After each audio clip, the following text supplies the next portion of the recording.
was just there, right? And he had a broad-based audience to share in a thoughtful, cogent, intelligent, African-American, intelligent-based representation of a lot of points. The most important point I think you made, and I talked about this as the layperson presenter at Reed Temple this past weekend, about the need for a national dialogue on race in this country to reconcile the issue of slavery, Jim Crow, Ku Klux Klan, this history issue that you talked about.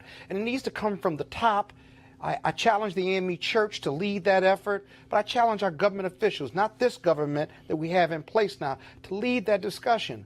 America has never reconciled itself on race. No, and won't. It's never reconciled what it promises to be and what it is, because we will not have that dialogue.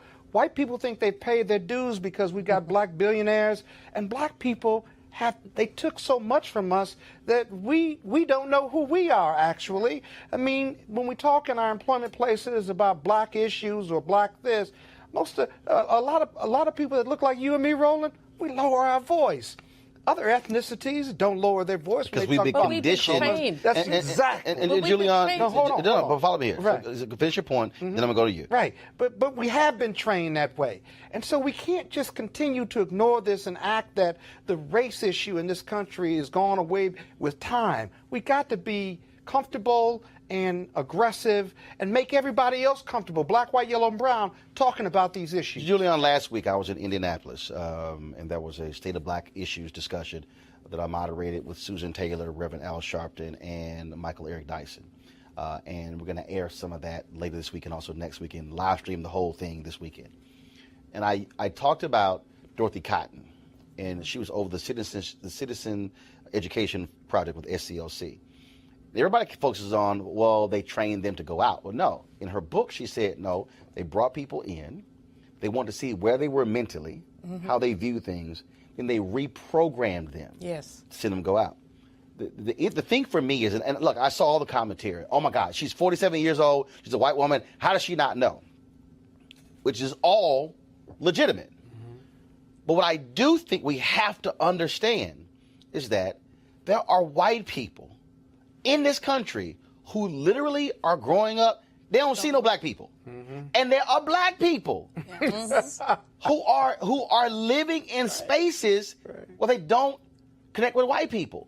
And what happens is, if you never ever sit and talk to somebody, you don't know what the hell's going on, because you can forget what the hell you learned in school. It ain't real history. It's a joke. And so we have to, I think, sometimes force that conversation, and yes, teach some folks. Yes. Well, teach some folks. I'll first of all say, Roland, I want to commend you. You did a brilliant job. I think it was really great. I'm happy that you mentioned Tulsa. You know, I'm doing some work on my book that'll come out whenever I finish writing it on black money, and there's a piece in there on Tulsa. And one of the things about Tulsa is there's a guy who's written about what he calls segregated memories. So in Tulsa, you have white people who do not believe that Greenwood was burned by crazy white people. They just don't believe it. And even if you show them pictures, they don't believe it. It's fiction. And you have black people who, as you say, they lower their heads, they've heard about it, they're ashamed about it. But the shame is about the way that we have been bludgeoned by stereotypes. And what I think was so valuable about what you said is that you really walked us through some of those stereotypes, some of the whole thing about blackface and how it actually distorted. And as a result of that, how if you go back to, like, my mom is 90, and she talks about when black women would not wear red because it was connected. Now, red is my favorite color, just the rebel in me, but it's connected to the way. And you're a Delta, so that's the red. Of course, gotcha. Of course, but and I'm a Kappa. But yeah, dressed like a Delta. So, go ahead, Julian. But the point is that all of this, so black women could never feel pretty. So you know, they have these. What was red connected to? The exaggerated lip, right, and all of that, and so black women did not wear red, and you would hear our grandmothers. Mothers say, you know, only certain kind of women wear red or purple. There were colors that we just weren't supposed to wear. Breaking the stereotypes down is important. But but both of y'all, because both of y'all make this point about conversation. You know, I'm the old head at the table. I mean, people keep talking about conversation. Bill Clinton talked about conversation. I want reparations. Well, here's the piece. The Bill Clinton conversation. But here's the piece, though. The Bill Clinton conversation was a fake conversation, and I called it fake then because what they did was they wanted a nice conversation. They didn't want to be controversial. When Megan asked that question, and this is what I said to her and the staff off air, guess what? That conversation is going to end up being raw. It's going to end up being real. It's going to end up being where folks are going to be upset. And it takes somebody saying, I'm not going to cuss you out, but I'm going to sit here and we're going to have the conversation. Because there are things that happen every day. Like literally, the point I made about the guy at CNN. I got a text message. Somebody said, Roland, that was petty. You shouldn't have brought it up. I said, no, it's real. I said, why? I said, it's real. I experienced it. That's right. And it was like, well, no one knows him. I said, that's the point. Yeah. The point is there are individuals who you don't know who say things, who are in positions of power. Who replicate. No, and actually what he said was, he said that, then he also said, I also showed it to my wife and she agreed. And I'm sitting there going, wow, the white wife agrees. And it was sort of like, okay. That's better than you. And I'm going, now, he didn't say, how did you get Senator Barack Obama to agree to shoot a pilot that will never air? Right. He didn't ask that question. Right. The first thing he said was, be careful using the word brother. We don't want to alienate white viewers. Yes, again. Which causes me to then go, okay, well, when we actually have conversations, what are you thinking? And what's your thought process? What decisions are you making? And the reason I brought it up, because he's still there. He's still executive vice president. He's still over HLN. And I'm not calling him a racist. I'm saying by him raising that point, I then have to say, well, where's that coming from? Because if the white boy can say brother, but he's a Christian and that's fine, why can't I say brother?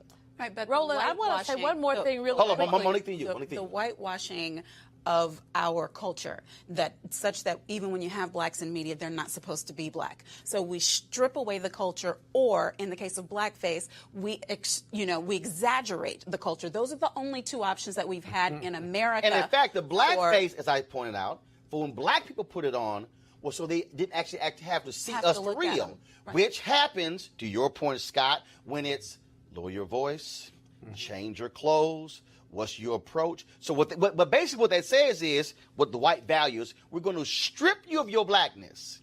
And we need you to walk like us, talk like us, act like us, go to the right schools, do the right thing, strip all of what makes us us.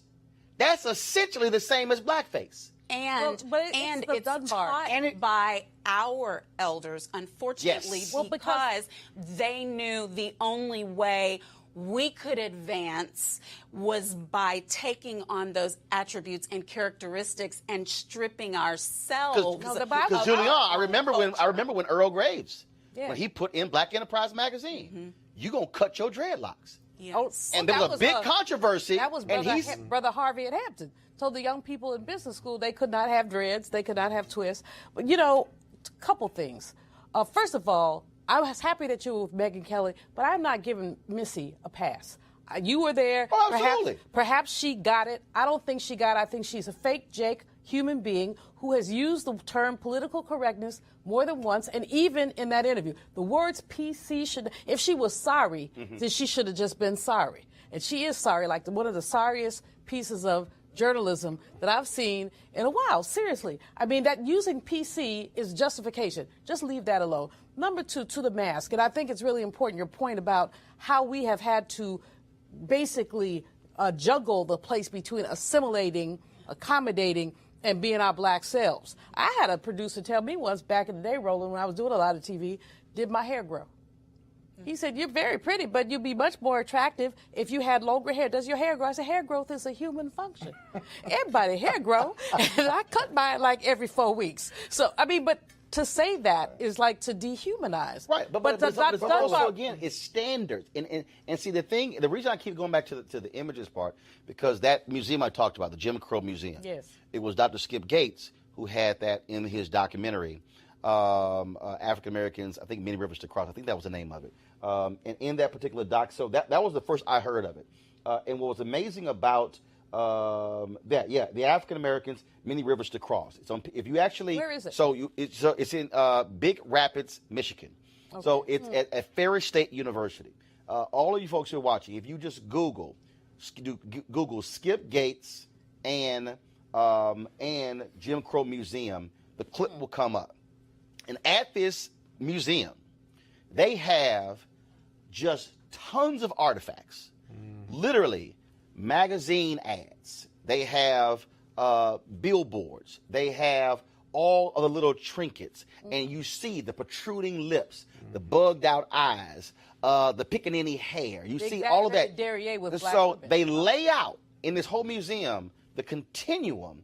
And the director in his interview says to Gates that there's no other group in the history of America that has had the sustained assault on their looks, on their hair, on their psyche than black people. Yeah. No other group. And so you take that from the 17 and 1800s and then the 1900s, and then you go through radio, and then you have Amos and Andy, and then of course you have the maids in movies, and then Step and Fetch It, and the foot shuffling. And then you go through the demeaning characters in the 50s and then 60s. Then you go through the ghetto characters in the 70s. You go through the UPN show where they wanted to have the slaves and with Lincoln. It was a UPN show where they got canceled before it even came on. They were going to say that enslavement never occurred. I mean, freedom never occurred. Right. It was like premise. A setting of the White House, Lincoln president, and we got some slaves. Like, are y'all serious? And so then you go through all this. So you go through and how media played the role, because that's also what we constantly projected. But Roland, let me jump in here, because I want to continue one thought you had about assimilation and what they've dictated to black men and women for assimilation in corporate America in 2018. If you do all of that, right, you are still only acceptable to a certain point. Right. There is still a glass ceiling, and they are still the numbers of black CEOs and general counsels are still minuscule, comparatively speaking. And here's the thing they tell you, is why, if you are acceptable, why you still can't get to the highest point. They will say he's too educated, or she's too educated by half, too smart by half, too well dressed by half. He went to the best schools. He's got a ton of business. He has large clients. He has assimilated in corporate America at the very best levels that you have dictated to your white counterparts. And yet you are still only acceptable to a certain point. What are you to do? It is like we're caught in this political economic vacuum or prism or vortex that says do all the right things as your mama and daddy told you. You do that, and then you can only still get to a certain point, including compensation. But that's assimilation. Now flip that thing to how it also causes us to also then have self-doubt about other black people. Yes. The number of people, and this happened to me numerous occasions, brothers, men and women, black, who literally said to me when we had News One Now, brother, when you gonna get you a show? And I was like, I'm on TV 5 days a week. Right. What do you mean? Oh no. And they literally said, no. They said a real show. A real show. And I said, what do you mean real show? They said, no, I mean like, CNN, MSNBC. I said, bruh. And so this is when Brian Williams was the evening news anchor of NBC. I said, bruh, do you realize that when Brian Williams comes to Washington, D.C. to broadcast the NBC nightly news, that Brian Williams sits in the same chair that I sit in? He goes, what do you mean? I said, well, there's a table right next to that chair, and there's 2 shelves. On the bottom shelf is a bristle brush and a mirror. That ain't for Brian. I said, that's mine. I said, the walls and the cameras in the control room are the same. I said, what you don't realize is we do the show at NBC News Channel in D.C. I said, we send the signal through the fiber optic line the same way they do. I said, you believe that my show isn't real because it's on a black network. I said, when it's the exact same place that Brian Williams uses. And he looked at me like, oh my God, what the hell? So what happens is we now look right here. I had a brother. People today. Somebody said, "Well, you can't get a real show," and I said, "Really?" Because you got a digital show, Well, and I what's said, real? "Wait a minute."